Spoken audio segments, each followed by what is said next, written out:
Welcome back to another episode of Rock Boys Football. Your boy's been taking some heat from the Georgia Bulldog fans over the last couple of weeks as we talk about this Georgia team going into 2025.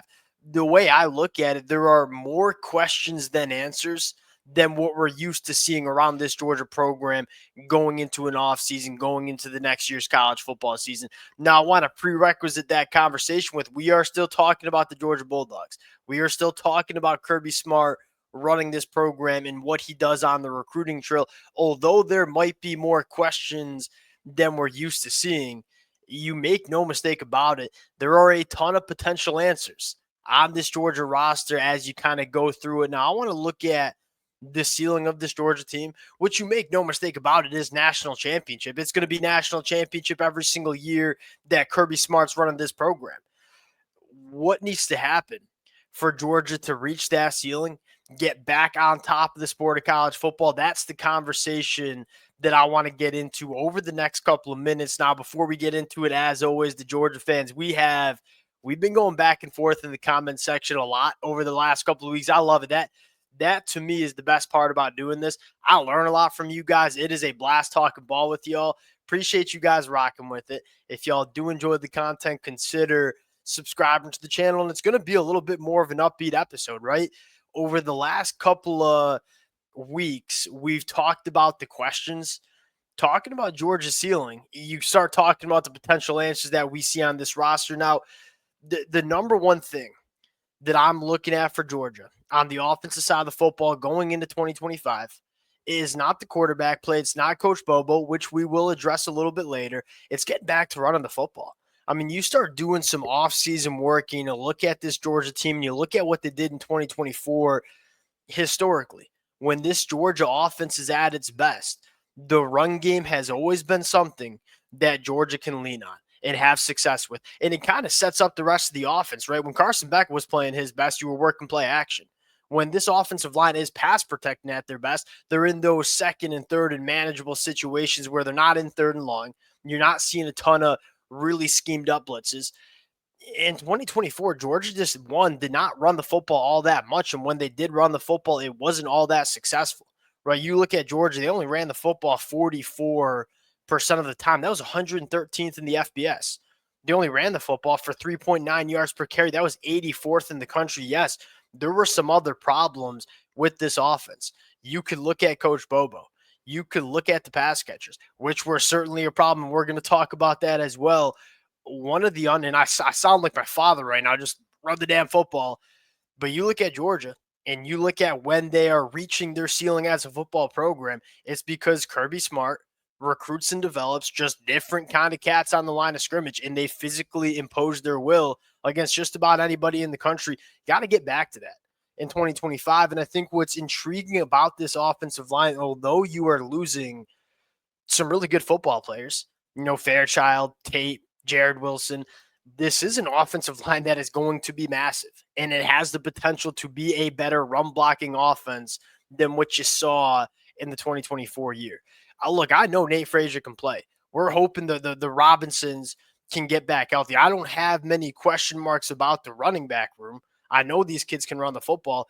We got to start physically imposing our will on the offensive line. If that can happen in 2025, it unlocks the full potential of this Georgia offense. Number two, and again, a lot of people will start with the question marks at quarterback, question marks at offensive coordinator. Wide receivers need to reach their potential. Why am I using that kind of language? Because I look at the wide receiver room.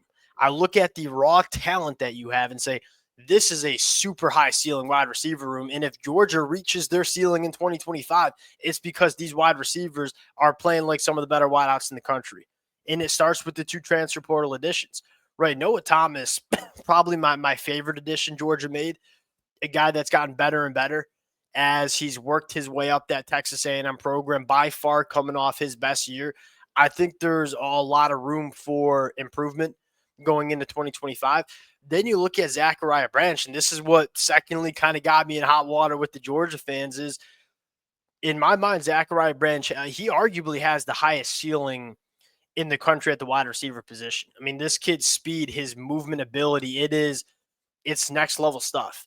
I do think there's a lot of growth that needs to take place as a pure wide receiver. This is an elite caliber athlete that, in my mind, has all the traits of being an elite wide receiver, a wide receiver that can change the game. Can he put it together going into year three? Now, there's a couple of different talking points. One, he's only going into year three. He's still a young wide receiver. And I think number two, can you see him reach that in the 2025 year? Because if you do, and you see Zachariah Branch put it all together and run some cleaner routes and catching traffic a little bit more, which you need to do when you're playing that slot wide receiver role, to me, the sky's the limit. Can these two wide receivers that have arguably some of the highest ceilings that you see in the sport, can they reach the potential in 2025? Because if they do, it's going to be night and day different from the wide receiver play we saw in the 2024 year. And then you start adding a guy like Nitro Tuggle. You start adding a guy like Taylor Taylor, CJ Wiley, two very, very high upside wide receivers. And we've seen a lot of young wide receivers as true freshmen come into their respective teams and change their offense. You know, guys like Jeremiah Smith, guys like Ryan Williams. Can you get some production out of those two as well? This wide receiver room has a high ceiling. Can it reach it in 2024 or 2025? Excuse me. And you know, lastly, you can talk about the quarterback spot. Gunnar Stock. I look at Ryan Puglisi, and this might be a hot take. I'm interested to hear what the Georgia fans feel like in the comment section. Georgia's ceiling, the best version of Georgia's offense in 2025. Who's playing quarterback? In my opinion, it might be Pugs. You look at Gunnar Stockton, he is solid. I think he certainly commands the respect of that offense. That's one thing that was very clear. In terms of pure upside, I loved what Ryan Puglisi put out when he was in high school. This kid is a natural thrower of the football. He has some really nice touch, but also can absolutely drive in a football. It's a laser show when he gets out on the football field. To me, that's a quarterback battle to watch. In the way I look at it, the best version of this Georgia offense might have Ryan Puglisi as your starting quarterback. And obviously, we're going to find out that in spring practice and fall camp. Going to the defensive side of the football, look, I think Georgia checks, of course, a lot of boxes, right? You look at that back end, maybe some question marks about the safety position, but I am a massive fan of KJ Bolden. No question marks at linebacker. The one big question mark when you talk about the best version of Georgia in the 2025 season, can you replace that pass rush production? Right, you're losing what I think might have been your three best pass rushers, Jalen Walker, Mikal, and Damon Wilson, who left in the portal. There are plenty of potential answers on the football field here. Now, the position I'm looking at that I think's the most intriguing is that Sam, that I'm just gonna call it the Jalen Walker position. How many different ways they used him, and how he was probably the biggest piece of that pass rush for Georgia in the 2024 year. Who's going to play that role? You know, I think Gabe Harris certainly could.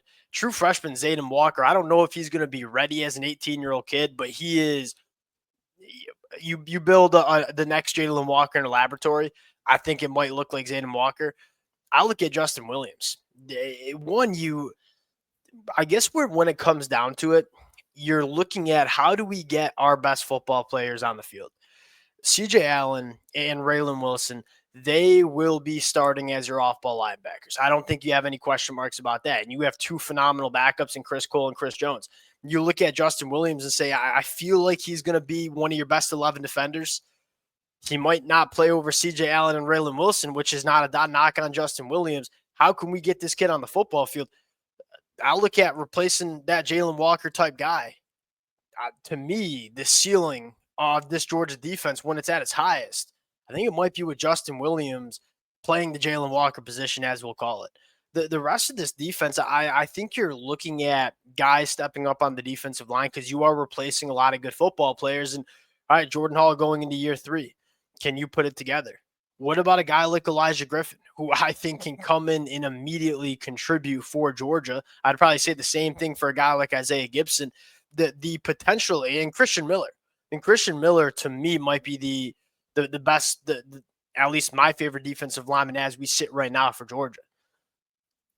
Can you get those guys to step up, reach the potential and kind of get back to that Georgia defense where you go back to 2021 and 2022, and I get those defenses, they do not grow on trees. Those were some of the best defenses that we've seen in the sport the last couple of decades.